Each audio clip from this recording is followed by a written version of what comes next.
Right. Mastan Sai arrest అయ్యారు. గత కొన్ని రోజులుగా ఏదైతే లావణ్య కేసులో మస్తాన్ సాయి పేరు మనం తరచుగా వింటూ ఉన్నాం. లావణ్య రాజ్ కేసులో ముఖ్యంగా మస్తాన్ సాయి అనే పేరు ఈ డ్రగ్స్ కేసులో కూడా వినిపిస్తూ ఉంది.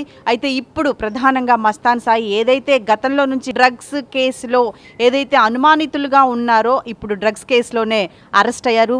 పోలీసులు గుంటూరులో మస్తాన్ సాయిని అరెస్ట్ చేశారు. ఢిల్లీ నుంచి వస్తున్న ఒక బ్యాచ్తో ఉన్నట్టుగా తెలుస్తోంది. పోలీసులు A4గా మస్తాన్ సాయిని అరెస్ట్ చేసినట్టుగా తెలుస్తోంది. మస్తాన్ సాయితో పాటు ఇంకా 5గురిని కూడా అరెస్ట్ చేసినట్టుగా తెలుస్తోంది. అక్కడ విజయవాడకు చెందిన ఒక సుబాన్ హోటల్ యజమాని కొడుకులు ఇద్దరు కూడా దీంట్లో ప్రమేయం ఉన్నట్టుగా తెలుస్తోంది. వీరిద్దరే కాక ఒక ఇంటీరియర్ డిజైనర్ కూడా ఈ బ్యాచ్తో సంబంధం ఉన్నట్టుగా తెలుస్తోంది.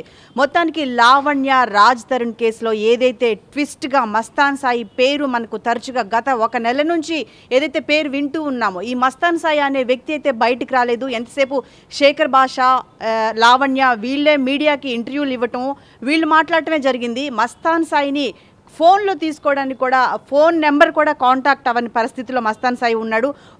నిన్న మాత్రమే మస్తాన్ సాయి, అది లావణ్య ఫోన్ కాల్ చేస్తేనే మస్తాన్ సాయి లైవ్లో మాట్లాడటం జరిగింది. అది కూడా మీడియాకైతే రాలేదు, ఫోన్లోనే మాట్లాడటం జరిగింది. ఈరోజు ఏదైతే అనుమాన స్థాయిలో డ్రగ్స్ కేసు అయితే ఏదైతే అనుమానిస్తున్నారో అదే కేసులో మస్తాన్ సాయి ఈరోజు అరెస్ట్ అయ్యారు. గుంటూరు పోలీసులు అరెస్ట్ చేశారు. కొద్దిసేపట్లో పోలీసులు విజయవాడకి తరలించే అవకాశం ఉన్నట్టుగా తెలుస్తుంది. ఇంకా పూర్తి డీటెయిల్స్ అయితే రాలేదు మనకి. దానికి సంబంధించి ఇంకా పోలీసులు చేసిన ఎంక్వైరీలో ఆ ఫోన్లో ఏదైతే ఉందో కాంటాక్ట్, గతంలో అంటే ఏదైతే శేఖర్ భాష కొన్ని అనుమానాలు వ్యక్తం చేశాడు. న్యూడ్ వీడియోలు ఉన్నాయి ఫోన్లలో, మస్తాన్ సాయి అమ్మాయిల్ని బెదిరిస్తూ ఉన్నాడు, బ్లాక్మెయిల్ చేస్తూ ఉన్నాడు అనే ఏదైతే కోణంలో లావణ్య మీద ఎటువంటి రూమర్స్ ఉన్నాయో పోలీసులు కొంత ఇంకా ఎంక్వైరీ చేయాల్సిన అవసరం ఉంది. కొన్నిటినైతే పోలీసులు ఇది ఉంది అని అయితే చెప్పడం అయితే జరుగుతూ ఉంది.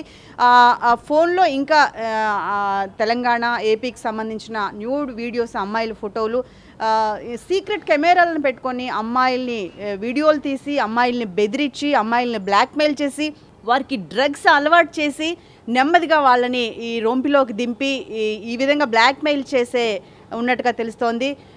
గతంలో కూడా మస్తాన్ సాయి మీద కొన్ని కేసులు అయితే ఉన్నాయి. గతంలో కూడా డ్రగ్స్ కేసులో అరెస్ట్ చేసే క్రమంలోనే త్రుటిలో మస్తాన్ సాయి తప్పించుకోవడం జరిగింది.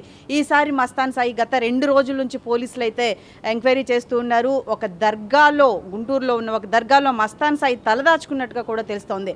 పోలీసులు మస్తాన్ సాయిని ఆ దర్గా నుంచి తీసుకొచ్చి అరెస్ట్ చేశారు. ఫర్దర్ డీటెయిల్స్ ఇంకా మనకి అందాల్సి ఉంది.